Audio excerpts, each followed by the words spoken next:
Oi, gente, boa noite. Que coisa boa, estamos chegando aí. Boa noite, família, boa noite, igreja, boa noite, você convidado que está aqui pela primeira vez no nosso canal do YouTube, Novo Alvorecer Online.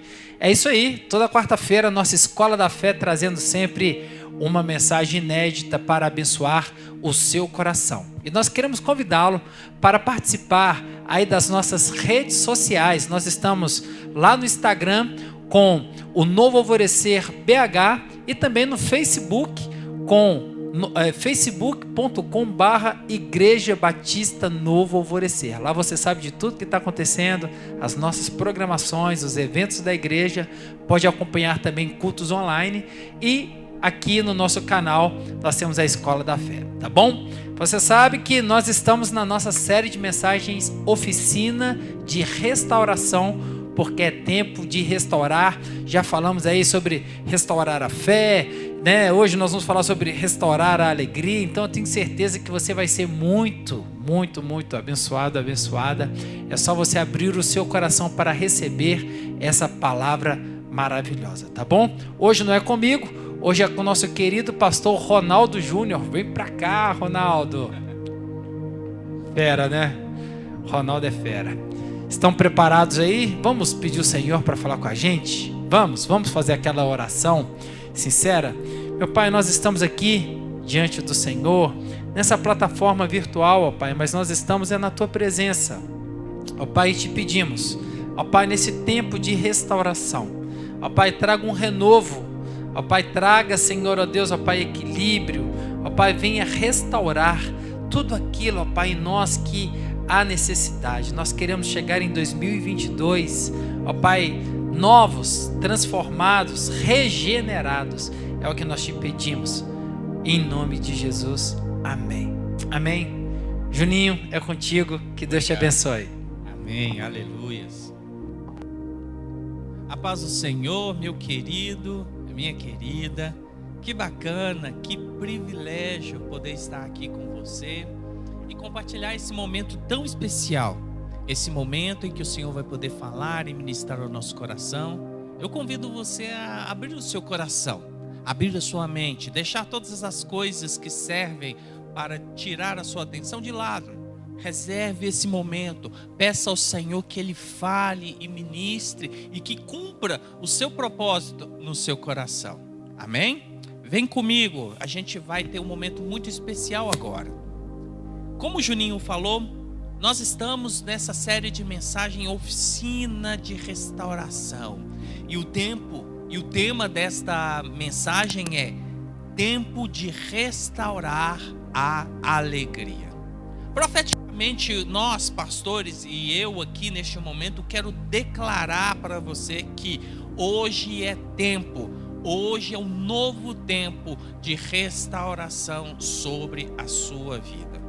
Isso não é algo que parte do nosso coração, não é algo que parte de nossas ideias, mas é algo que vem do Senhor para a sua vida. Hoje é tempo de restaurar altares caídos, muros derribados. É tempo de restaurar sonhos, é tempo de restaurar projetos.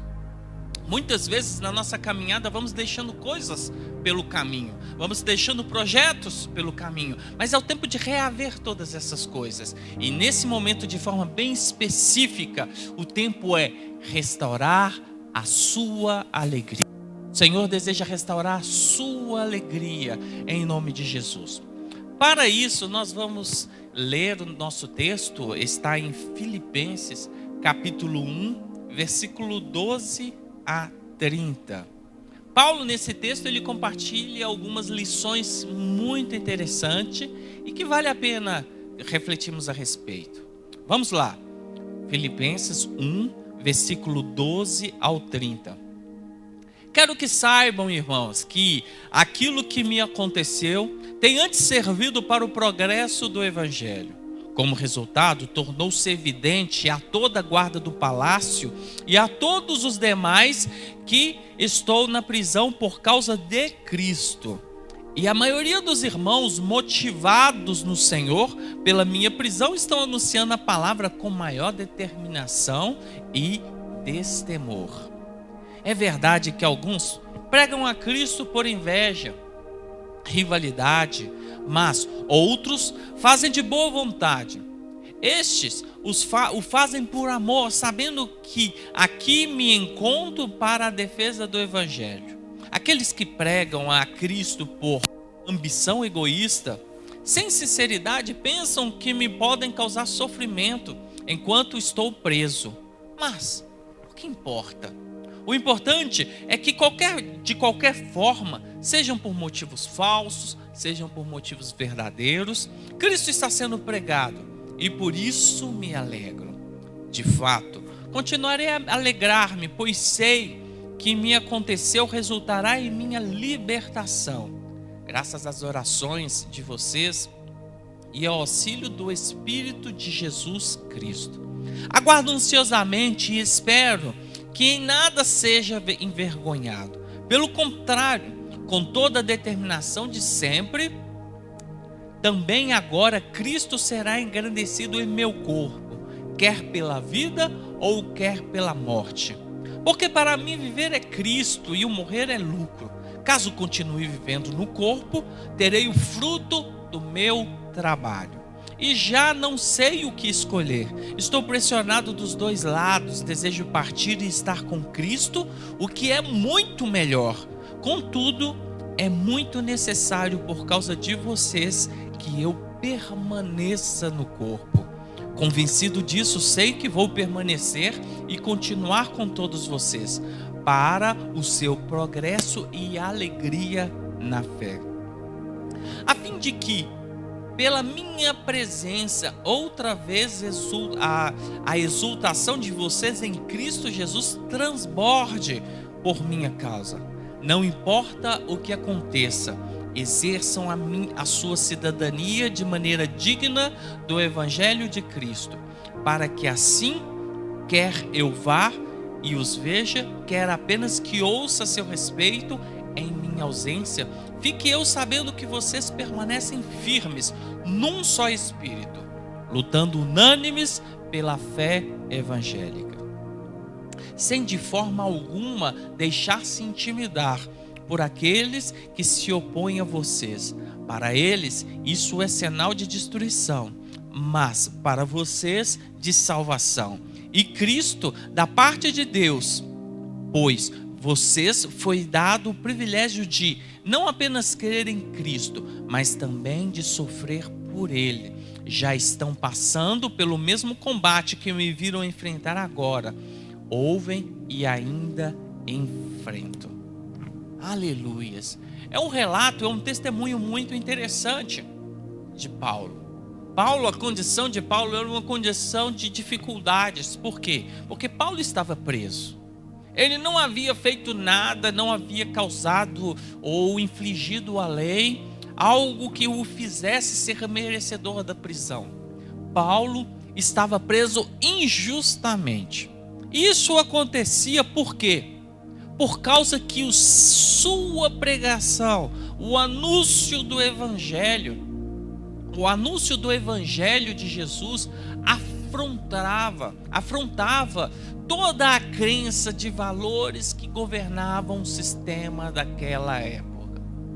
No entanto, mesmo passando por essas dificuldades, mesmo passando por essas lutas, Paulo, nesse relato de Filipenses, apresenta para nós várias lições a respeito da verdadeira alegria. Um bom ponto para a gente partir na nossa reflexão é entendermos que a alegria é um sentimento que mede o nosso estado de satisfação e contentamento.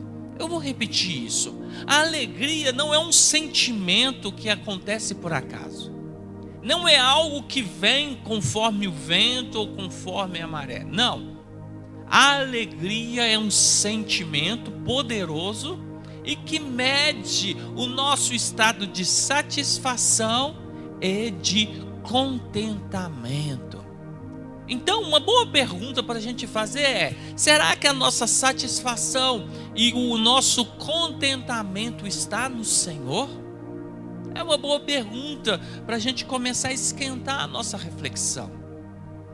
Será que o nosso contentamento e a nossa satisfação está no Senhor? Será que o que te faz sentir contente, satisfeito, está no Senhor? Ou será que nós temos depositado as fontes da nossa alegria em coisas passageiras, em coisas que não se sustentam, em coisas que não são eternas? Como está a alegria do seu coração? Como está a alegria do teu coração? Vamos falar sobre alegria à luz dessas lições que Paulo nos disse a respeito de Filipenses 1, versículo 12 a 30.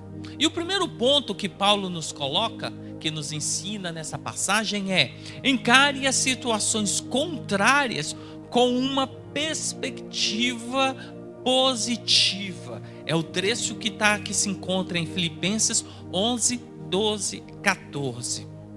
Quero que saibam, irmãos, que aquilo que me aconteceu tem, ao contrário, servido para o progresso do Evangelho. Por que Paulo fala isso? O que me aconteceu ao contrário. Por causa das intenções das pessoas que efetuaram a prisão de Paulo. É fato que Paulo não foi preso com a intenção de que através da prisão dele, ele pudesse pregar ainda mais. A intenção dos carcereiros, daqueles que encarceraram Paulo, foi que ele parasse, que ele cessasse com a sua pregação, que ele cessasse com as suas atividades, que ele não fosse mais adiante. Eles acreditavam que as prisões, que os grilhões iriam atuar como um elemento a fim de barrar, a fim de impedir o progresso do Evangelho. Essa era a intenção das pessoas, essa era a intenção que estava no coração das pessoas. Mas Paulo, nesta carta aos Filipenses, ele dizia o seguinte: olha, ao contrário, as cadeias não estão impedindo o avanço do Evangelho. As cadeias, os grilhões não estão impedindo, mas antes pelo contrário, o Evangelho está avançando ainda mais. A prisão, ela trouxe essa evidência, ao Evangelho. Olha só, como resultado, tornou-se evidente a toda a guarda do palácio e a todos os demais que estou na prisão por causa de Cristo. Paulo era uma pessoa, uma pessoa que tinha um espírito livre. Apesar do seu corpo estar preso, a sua alma estava livre. Nada conseguia parar a energia de Paulo, muito menos o seu discurso. Ali preso no palácio de César, ele logo fez com que todo o palácio, toda a guarda, todas as pessoas que tinham contato com Paulo, percebiam o caráter de Paulo, percebiam a idoneidade de Paulo. E a fim de que eles pudessem entender o seguinte: olha, esse homem, ele está preso aqui por nenhum motivo legal.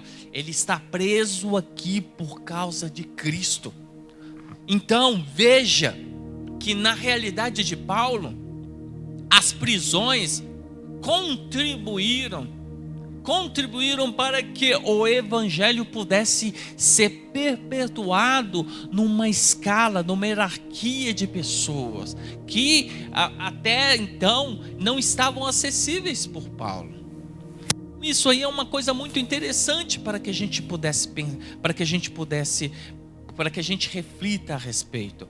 Quantas vezes a gente acredita que as dificuldades, as lutas que advêm sobre nós, elas se manifestam a fim de impedir o propósito do Senhor na nossa vida? Paulo aqui nos ensina que nenhuma dificuldade pode parar o propósito do Senhor na sua vida. Nenhuma luta pode parar o propósito do Senhor na sua vida. Então essa é uma primeira lição que Paulo nos ensina. Ele olhava para a sua prisão e ele não via aquela prisão de uma forma negativa, mas antes de uma perspectiva positiva. Então você precisa fazer isso. Você precisa começar a ressignificar as coisas que estão à sua volta. Você precisa buscar entender a partir de uma outra perspectiva, a perspectiva eterna, da perspectiva do propósito de Deus, o sentido e o significado positivo das coisas que acontecem na sua vida. Filipenses 4:22, Paulo ele ainda fala: todos os santos lhe enviam saudações, especialmente os que estão no palácio de César. Olha só. Então as pessoas que ali já tiveram contato com o evangelho, através da vida de Paulo, já haviam integrado ao corpo de Cristo e já mandavam até saudação.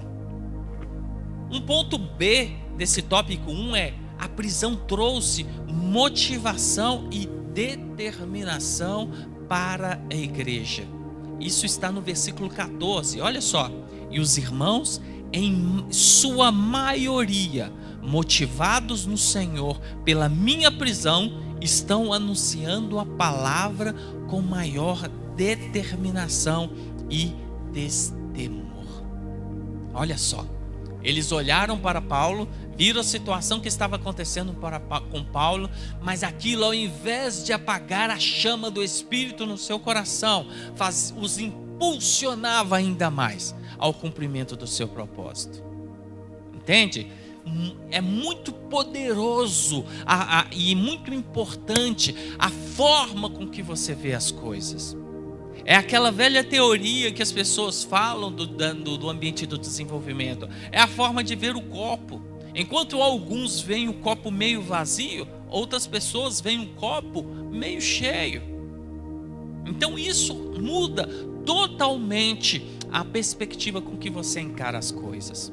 Eu vi um programa que tinha na Netflix, que é um programa de ciência, que a minha filha assiste. Ela está virando uma nerdzinha, Esther. Então, o que acontece? Ela estava vendo e eles conduziram um experimento que eu achei fantástico. Olha só o que esse experimento científico constatou. Ele juntou 6 pessoas. E aí foi dada a cada uma revista. E o desafio para essas pessoas é: em 10 segundos você tem 10 segundos para contar todos os retratos, todas as figuras que tem nessa revista. Se você acertar, você ganha $20. Então foi proposto isso a 6 pessoas. Destas 6 pessoas que não sabiam de nada, 3 delas responderam: não, mas isso é impossível. Isso é impossível, eu vou fazer aqui, mas é impossível. E aí outras 3 pessoas responderam de forma diferente: não, é extremamente possível. Eu vou conseguir, vamos conseguir. 3 responderam que sim, é possível. E 3 responderam que eu vou fazer, mas eu já sei que não é possível. Beleza, foi conduzido o experimento lá com as pessoas. Os três que responderam positivamente responderam 48 figuras, enquanto que os outros 3 que responderam de forma negativa uns responderam 41, 36 e por aí vai. Antes de dar a resposta, eles tentaram conduzir de forma que nós que estávamos assistindo pudéssemos fazer a experiência. Então foi passando a revista na nossa frente, e quando completou os 10 segundos, a gente não tinha chegado nem na metade. Só que olha que interessante, as 3 pessoas que falaram 48 e que afirmaram que era possível, acertaram a resposta. E aí você pode estar se perguntando: como isso foi possível? Quando eles foram mostrar, pessoal, isso foi fantástico. Quando eles foram mostrar, na primeira página estava escrito assim: pare de contar, esta revista tem 48 imagens. Apenas as pessoas que afirmaram que era possível conseguiram ter sensibilidade a essa instrução. As que disseram não era possível não perceberam essa imagem. Nem eu, que quando eu estava vendo lá, passando, eu percebi essa imagem. E aí o cientista, no final, ele chegou e falou o seguinte: olha, tenha cuidado com a forma com que você encara os seus desafios. Porque se você acredita que não é possível, existe uma grande chance de você estar certo. Então olha só que coisa, a ciência já prova que a forma com que a gente enxerga e encara as coisas influencia totalmente no nosso resultado. Então a gente precisa entender isso, que esse é um princípio, não um princípio científico, mas um princípio espiritual e que pode direcionar totalmente a nossa forma de viver. Ponto 2, mantenha a sua atenção no reino. Filipenses 1, 15 a 18 é onde está esse princípio. É verdade que alguns pregam Cristo por inveja e rivalidade, mas outros fazem de boa vontade. Versículo 16 e 18. Estes o fazem por amor, sabendo que aqui encontro para a defesa do evangelho. Aqueles que pregam a Cristo por ambição egoísta, sem sinceridade, pensando que me podem causar sofrimento enquanto estou preso. Mas o que importa? O importante é que de qualquer forma, seja por motivos falsos ou verdadeiros, Cristo está sendo pregado. Por isso me alegro. Essa lição que Paulo nos passa, ela é um tapa de luvas na nossa cara. Por quê? Porque as pessoas acreditavam, enquanto Paulo estava preso, que eles poderiam causar inveja em Paulo. Eles acreditavam que poderiam magoar o coração de Paulo por estarem pregando a palavra e ele não. Só que Paulo, ele encarava, ele dava foco naquilo que importava. O que importava era a expansão do reino. Então aquelas pessoas que faziam acreditando que estavam ferindo o coração de Paulo, graças à forma de ver de Paulo, estavam na verdade trazendo mais alegria ao seu coração. Por quê? Porque essa é a lição que Paulo nos ensina aqui. Aprenda a focar e investir o seu tempo no que realmente importa. Para isso, o seu propósito precisa permanecer claro. Entende? Paulo, ele tinha, qual era o propósito de Paulo? Trabalhar para a expansão do reino. Ponto.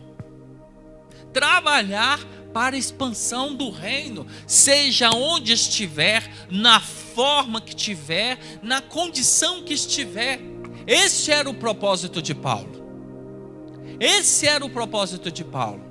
Então, ele estava focado nisso. Então, quando as pessoas faziam gracinha para cima de Paulo, isso não atingiu o coração de Paulo, porque na verdade os seus olhos estavam focados naquilo que importava, e o que importava era a expansão do reino. Isso é algo importante para a gente olhar e pensar no nosso dia a dia. Quantas vezes nós gastamos tempo, gastamos energia, focando naquilo que não importa, focando naquilo que não acrescenta ao nosso propósito de vida e nem ao nosso propósito espiritual.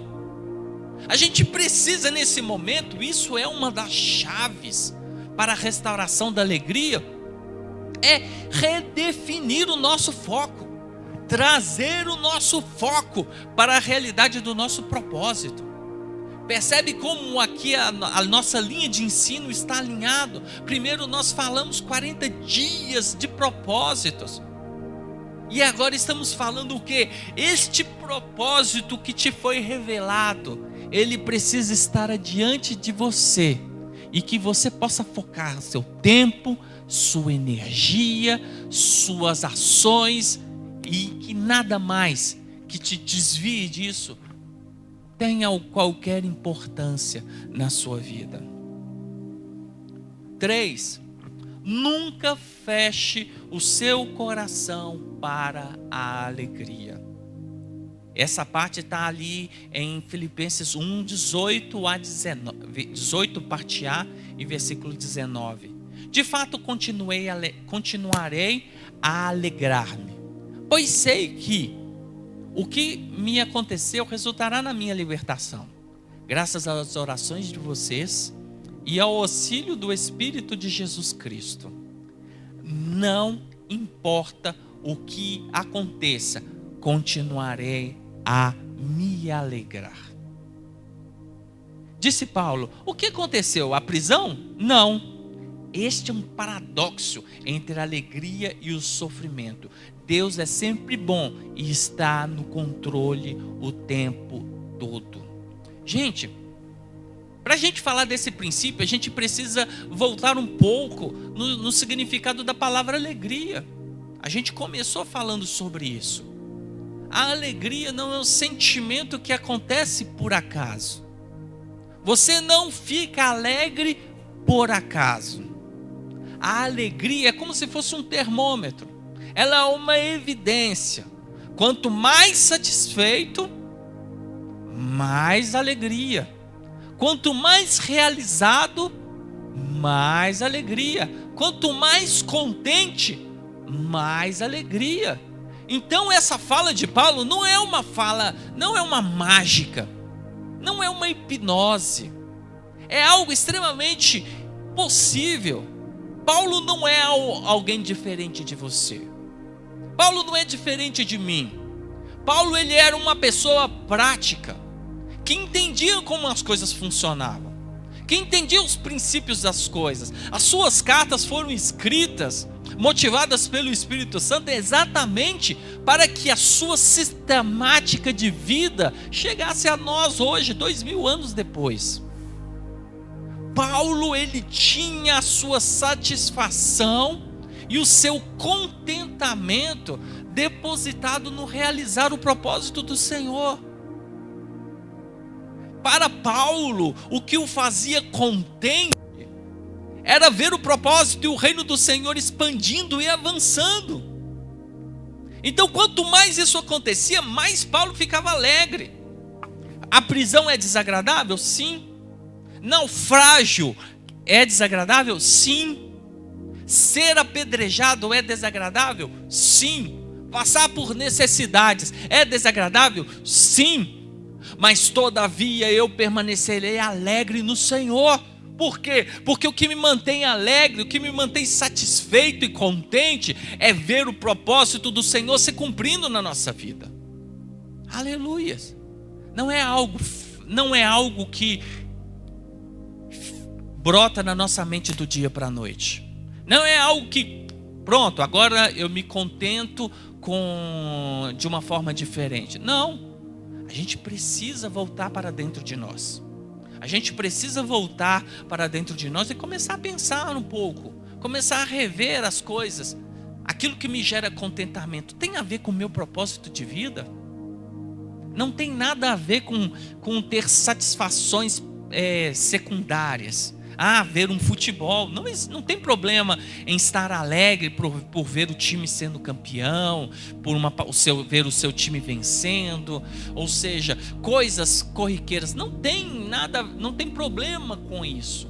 Mas aquela alegria, aquele contentamento que te motiva todos os dias, precisa estar no Senhor. E a gente precisa fazer essa regulagem, a gente precisa fazer essa convergência, convergir as nossas satisfações para o Senhor. E a gente vai perceber que quando nós fazemos isso, nós vamos ter o quê? Um motivo estável pelo qual nós vamos nos alegrar. Não importa as adversidades, permaneceremos alegres, pois o nosso motivo de contentamento é o Senhor. Quantas pessoas guardam o seu coração perto da sua carteira? Não é verdade? Né? Quantas pessoas têm o seu contentamento medido pelo seu saldo bancário ou pelo dinheiro que tem na sua conta? Não é a melhor forma de você conduzir o contentamento da sua vida. Paulo dá essa lição para nós. Paulo, ele aprendeu a estar satisfeito na falta e na abundância. Ele descobriu, o texto fala que ele descobriu o segredo da satisfação. O que mantinha Paulo plenamente satisfeito, nós lemos isso, falamos sobre isso, e contente, era a realização do propósito de Deus. Por isso ele conseguia permanecer alegre, mesmo na cadeia, pois mesmo na cadeia, ele conseguia honrar o Senhor. Mesmo em grilhões, é possível honrar o Senhor. Ponto 4. Jamais se deixe intimidar por uma situação difícil. Jamais se deixe intimidar por uma situação difícil. Isso está no versículo 28 e 30. Sem, de forma alguma, deixar-se intimidar por aqueles que se opõem a vocês. Nunca tenha vergonha de ser um discípulo de Jesus. Nunca. Paulo ainda fala em Romanos capítulo 1, versículo 16. Não me envergonhe do Evangelho, porque é poder de Deus para a salvação de todo aquele que crê. Primeiro do judeu e depois do grego. Ainda ele fala em Filipenses dessa vez: para eles isso é sinal de destruição, para vocês de salvação. E isso da parte de Deus, pois a vocês foi dado o privilégio de não apenas crer em Cristo, mas também de sofrer por Ele. Já não estão passando pelo mesmo combate que me viram enfrentar, e agora ouvem que ainda enfrento. Muitas vezes a alegria, ela desaparece da nossa vida porque nos deixamos intimidar pelas dificuldades, porque deixamos nos intimidar por pessoas, porque nos deixamos intimidar por qualquer coisa que afronte, que queira que a gente cesse a nossa pregação. Paulo, ele é muito claro nisso. Não se deixe intimidar, não se envergonhe, mas permaneça firme. Permaneça firme. Em 1 Tessalonicenses capítulo 5, do versículo 15 ao 19, ele fala: tenham cuidado, para que ninguém retribua o mal com o mal, mas sejam bem bondosos uns para com os outros e para com todos. Alegre-se sempre, orem continuamente, deem graças em todas as circunstâncias, pois esta é a vontade de Deus para vocês, em Cristo Jesus. Não apaguem o Espírito. O que Paulo está falando aqui em Tessalonicenses? Ele está trazendo para nós gatilhos, ações práticas, que nós praticando essas ações, a gente vai estar o quê? Colocando lenha na nossa fogueira de contentamento e de alegria. Olha só, trate bem as pessoas. Trate bem essas pessoas. Talvez você esteja pensando, talvez você esteja com seu coração dominado pela tristeza, dominada pela insatisfação. Paulo, ele nos deu o quê? Chaves, gatilhos, para que pudessem, assim que praticados, produzir alegria em nós. Trate bem as pessoas. Não permita que o rancor domine o seu coração. Não permita que o rancor tome o seu coração e faça com que você pare de demonstrar amor para as pessoas. Alegre-se sempre. Alegre-se sempre. Você lembre, o segredo para esse ponto aqui é garantir que o seu contentamento esteja no Senhor. É que a sua satisfação esteja no realizar do propósito do Senhor. Ore o tempo todo. Aqui não tem o que falar. Oração é alinhamento. Qual a palavra-chave da nossa sala de guerra? Quem ora, vence. Não é verdade? Então ore o tempo todo. Dê graças a Deus por tudo. Gratidão. Gratidão, não preciso nem falar aqui do poder que tem a gratidão na nossa vida. Então seja grato por tudo. Nunca anule o Espírito de Deus em sua vida. E eu aqui, uma coisa que o Senhor me chamou é o seguinte, sobre o significado da palavra anule. Anule, às vezes a gente olha anular, mas anular é tornar sem efeito. E como que a gente torna uma coisa sem efeito? É quando a gente faz com que esta coisa, ou esta pessoa, como é o caso aqui do Espírito Santo, é quando nós anulamos o Espírito, quando nós fazemos com que o Espírito Santo não tenha qualquer influência na nossa vida. Então, como não anular o Espírito Santo? Permita que ele transforme a sua vida. Permita que ele dirija os seus passos. Permita que ele te convença do pecado, da justiça, do juízo. E para isso você precisa o quê? Obedecer às diretrizes que ele te passa. Mateus 16, 24 diz o seguinte: se alguém quiser acompanhar-me, negue a si mesmo, tome a sua cruz e siga-me. Essas aqui são palavras de Jesus, não é? Ou seja, seguir ao Senhor não é a garantia de uma vida fácil. E quando a gente fala vida fácil, a gente está falando a partir do padrão humano. Muitas vezes a vida cristã, ela é regada por lágrimas. A vida cristã, ela é regada por dor, ela é regada por sofrimento. Mas o convite que o Senhor te faz nessa noite é que você possa permitir que Ele restaure a alegria no seu coração. Mude as fontes do seu coração. Não permita que a alegria do seu coração seja alimentada por fontes que não são provenientes do Senhor. Não permita que o seu estado de contentamento seja dirigido pelo quanto que você tem. Não estou dizendo que dinheiro não seja importante. É sim. Dinheiro é instrumento, mas ele não pode dirigir ou ser um termômetro da sua satisfação e da sua alegria. Isso cabe ao Senhor. Isso cabe ao Espírito Santo. Então o Senhor, Ele te fala: permita-me ser o contentamento do seu coração. Lembre-se, você não está sozinho. O Senhor está com você. O caminho da restauração da alegria passa por esta lembrança. E aqui a gente termina. O caminho da alegria, ele passa pela lembrança de que nós não estamos sozinhos. Você não está sozinho. Nós passamos nessa lição, nessa pregação aqui, nessa mensagem, por pontos diretos, didáticos, sistemáticos, a fim da gente produzir e que através dos quais o Espírito Santo pode restaurar a alegria no nosso coração. Muitas vezes, quando a gente vê uma lista de coisas a fazer, a gente se desanima, a gente fica apavorado, a gente não sabe por onde começar. Mas lembre-se, comece por isso, pela lembrança de que você não está sozinho. É um bom ponto para você começar o processo da restauração da alegria no seu coração. Vamos orar. Senhor, em nome de Jesus, eu agradeço, Pai, pela vida daqueles que estão aqui comigo, participando desse momento tão especial.